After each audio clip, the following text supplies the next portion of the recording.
বা পর্যায় সারণীর যে অধ্যায়টা আছে সেটা মানে একদম কেমিস্ট্রি একদম শুরু যেখান থেকে যে অধ্যায়টিকে বলতে পারো সেই অধ্যায়টা একদম ওয়ান শটে ক্লাসের মতো ক্লিয়ার করে দেবো, বা এমন একটা ক্লাস বলতে পারো যেটা আসলে বই পড়ার আগে, গাইড পড়ার আগে বা ওয়ান শট দেখার আগে, মূলত অন্যান্য যাদের ক্লাস আছে তাদের ক্লাসটা দেখার আগে তুমি যদি আমার এই ক্লাসটা দেখো তাহলে কিন্তু তোমার বেসিক মোটামুটি সব ক্লিয়ার হয়ে যাবে এবং তুমি কি টপিক নিয়ে পরবর্তীতে ক্লাস করবা বা এই অধ্যায়টা কি নিয়ে আসলে পড়াবে সেটা কিন্তু তুমি একটা ধারণা পেয়ে যাবে। তো চলো তাহলে শুরু করা যাক। দেখো, তো পর্যায় সারণীর আজকে যে 5টা টপিকগুলো আমরা পড়বো সেটা হচ্ছে বিজ্ঞানীদের পরিচিতি। এটা তুমি বই খুললে একদম শুরুর দিকে দেখতে পাবা, এখান থেকে মূলত এমসিকিউটাই বেশি আসে।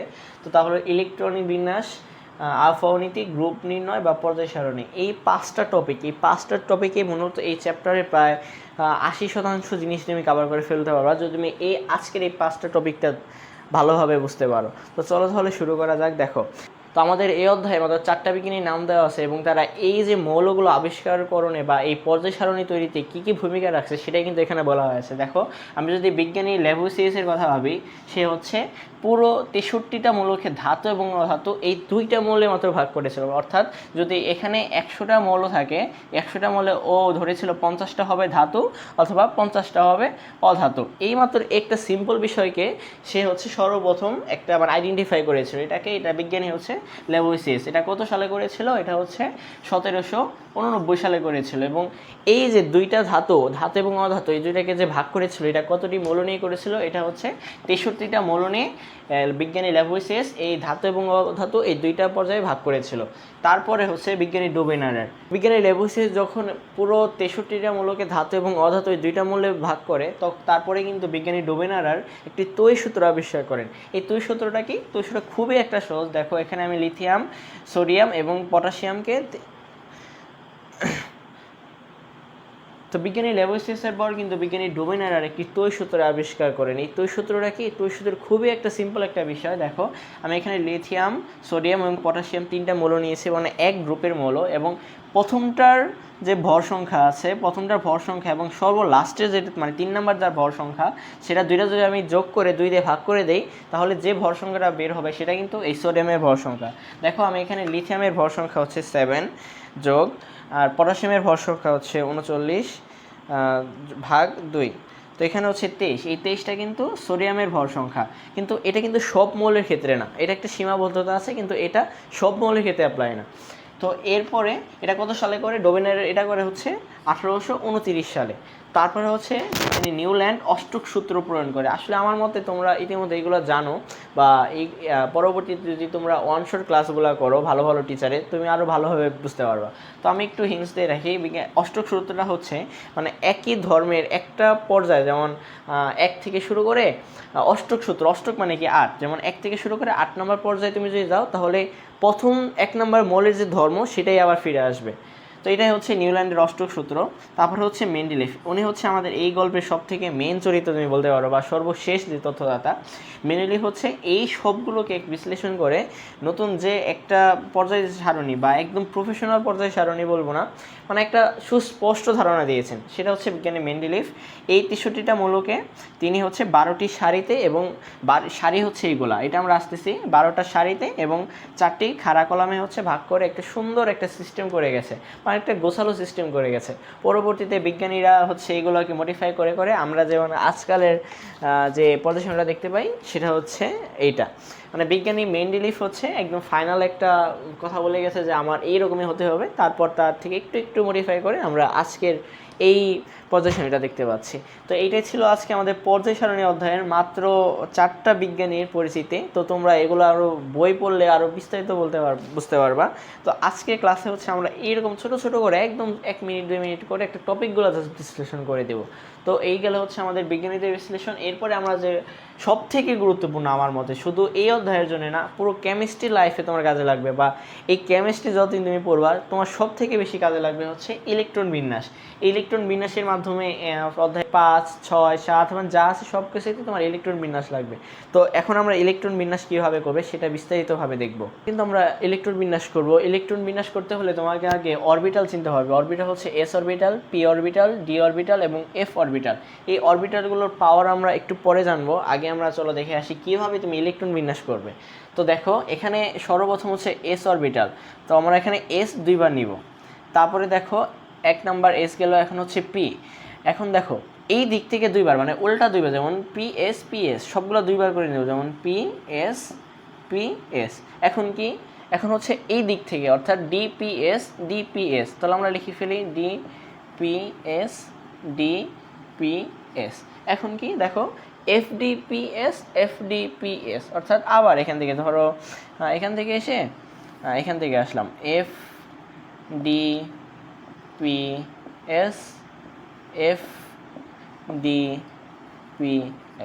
এই দেখো আমাদের কিন্তু সব থেকে কঠিন কাজটা আমরা এত শর্টকাটে করে ফেলছি। এখন কি করবো, এখন ওগুলো নাম্বার বসানো পালা। দেখো আমাদের 1 নাম্বারে শুরু হচ্ছে মানে এস অরবিটালটা শুরু হচ্ছে একদম প্রথমে মানে 1 নাম্বার থেকে।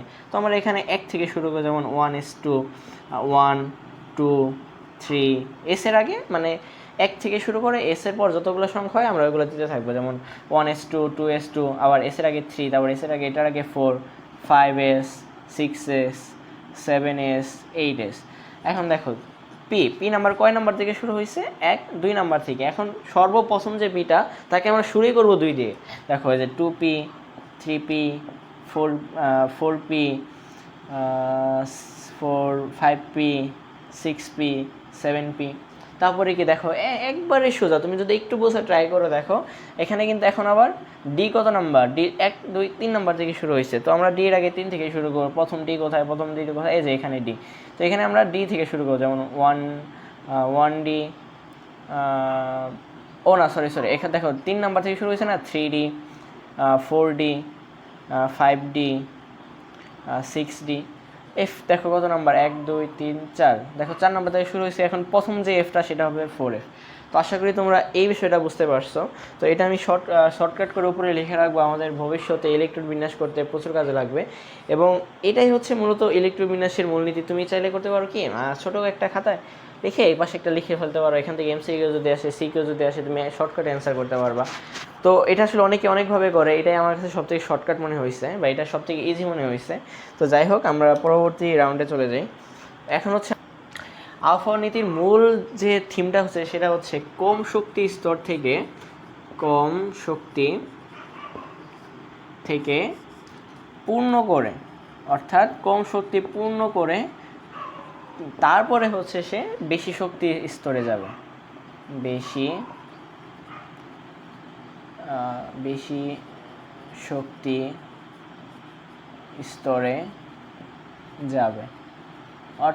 অর্থাৎ আবহাওয়া নীতি হচ্ছে কম শক্তি স্তর থেকে পূর্ণ করে তারপর হচ্ছে বেশি শক্তি স্তরে যাবে। তো চলো দেখো আমরা একদম প্র্যাকটিক্যালভাবে উদাহরণভাবে দেখে আসি। তো দেখো এই যে শক্তি স্তর কম, আমরা যে বলতেছি কম শক্তি বেশি শক্তি, এটা আসলে কীভাবে হিসাব করা হয়? এটা হিসাব করা হয় হচ্ছে n প্লাস এল। এখন তোমরা বলতে পারো n মানে কি, এল মানে কি, কিন্তু ম্যাথ আসলে কই থেকে? তো n মানে হচ্ছে যেমন এই যে 2p 3s। এখন এই যে নাম্বারটা, এই যে 2-র আগে যে মানে অরবিটালে যে নাম্বারটা, এটাই হচ্ছে n মানে হচ্ছে অরবিটালের নাম্বার। এবং এল মানে কি, এল মানে হচ্ছে এই যে পি এর একটা মান, এস এর একটা মান। এখন এগুলো তোমরা কই পাবা, চলো দেখে আসি। এস এর মান হচ্ছে 0, পির মান হচ্ছে 1, এবং ডির মান হচ্ছে 2, আর এফ এর মান হচ্ছে 3। এটা হচ্ছে অরবিটালের শক্তির মান। তো চলো আসলে আমরা একটা পরীক্ষা করে দেখি কোন অরবিটালের শক্তি বেশি না কম সেটা আমরা বুঝতে পারি কি না। তো আমরা দেখুন এখানে 2p দিলাম আর এখানে হচ্ছে 3d দিলাম। তো দেখো আসলে আমরা ট্রাই করব যে কোনটার শক্তি স্তর কত। দেখো এখানে তাহলে এই অরবিটালের জন্য n এর মান হচ্ছে কত, এই 2টা, অর্থাৎ এই যে মানে 2 নাম্বার যে দেওয়া থাকবে এটা হচ্ছে n এর মান, অর্থাৎ এখানে হচ্ছে n + 2।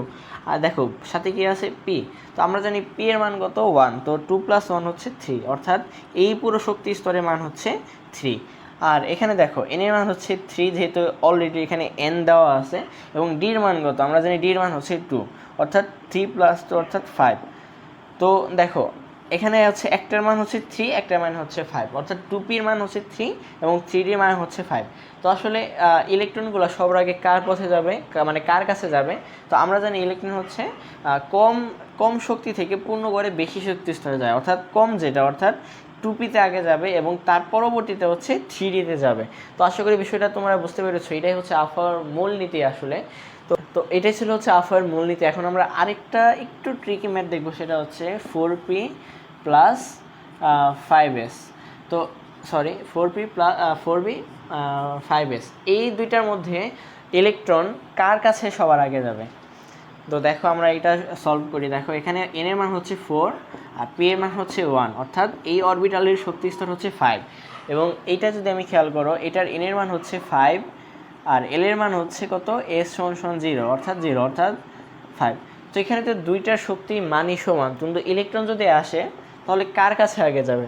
তো এই ক্ষেত্রে যদি l এর মান বা অর্থাৎ দুইটা যদি সমান হয়, সেই ক্ষেত্রে হচ্ছে এই যে n এর মানটা, মানে দুইটা যখন সমান হবে তখন এই যে n এর মানটা হচ্ছে ভ্যালু করে, অর্থাৎ এখানে n এর মান যত ছোট তার কাছে হচ্ছে সবার আগে যাবে। অর্থাৎ এখানে দেখো 4p এর n এর মানটা ছোট 4, তো সেক্ষেত্রে হচ্ছে মানে 4p এর অরবিটালে হচ্ছে ইলেকট্রনটা আগে যাবে।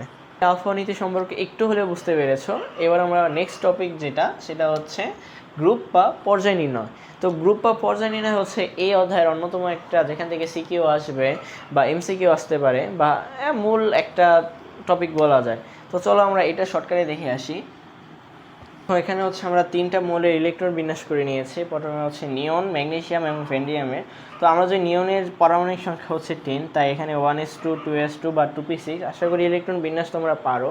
তো দেখো এখানে যে এই যে লাস্টে যে শক্তি স্তরটা 2, সেটাই হচ্ছে এটার পর্যায়, অর্থাৎ এই যে সর্বশেষ যে শক্তি স্তরটা সেটাই হচ্ছে এটার পর্যায়। এবং গ্রুপ নাম্বার হচ্ছে, দেখো আমি এখানে কিছু একটা নীল কালিতে লিখি, সেটা হচ্ছে এস এর পরে যদি পি থাকে তার সাথে 10 প্লাস করে এখানে হচ্ছে গ্রুপ নাম্বারটা তৈরি হয়। অর্থাৎ এখানে যদি এস অরবিটাল থাকে এবং এখানে যদি পি অরবিটাল থাকে, দুইটা যোগ করে তাহলে হচ্ছে এটা গ্রুপ নাম্বার যা করা যায়। দেখো এখানে আমরা যদি দেখি এস এর পরে পি আছে, অর্থাৎ এস এ যে 2 এবং পি এ যে 6, সেটা যোগ করে 10-এর সাথে যোগ করতে হবে, তাহলেই হচ্ছে এটার যে গ্রুপ নাম্বারটা সেটা বের হয়ে যাবে। অর্থাৎ 2 প্লাস 6 প্লাস 10, তো এখানে হচ্ছে 18 হচ্ছে এটার গ্রুপ নাম্বার, অর্থাৎ নিয়নের গ্রুপ নাম্বার হচ্ছে 18। এবং তারপরে যদি আমরা দেখি, দেখো এখানে পি এবং এস আছে। তো যেহেতু পি এবং এস মানে পি আগে এস পরে, তাহলে কিন্তু এটা আমাদের এখানকার কোনো সূত্রের সাথে পড়তেছে না। অর্থাৎ এখানে এস যেটা, এটা হচ্ছে গ্রুপ নাম্বার, অর্থাৎ এই যে এস এর আগে যে পরে যে 2 আছে, 2 হচ্ছে এর গ্রুপ নাম্বার, অর্থাৎ আর পর্যায় হচ্ছে এখানে 3। দেখো ভেন্ডিয়ামে যদি একটু লক্ষ্য করি, দেখো এখানে হচ্ছে ডি এবং সর্বশেষ পর্যায় হচ্ছে 4, সর্বশেষ হচ্ছে 4। এবং এটা গ্রুপ নির্ণয় যদি আমি দেখি, দেখো এখানে ডি এবং এস। তো আমরা জানি ডি এবং এস থাকলে কিন্তু দুইটা যোগ করতে হয়, অর্থাৎ এখানে গ্রুপ হচ্ছে 3 + 2 5, অর্থাৎ এটা হচ্ছে 5 গ্রুপের মৌল। তো এইভাবে কিন্তু তোমরা একটু প্র্যাকটিস করলে ইলেকট্রন বিন্যাসগুলো বুঝতে পারবা। তো এটাই ছিল আমাদের ইলেকট্রন বিন্যাস। তো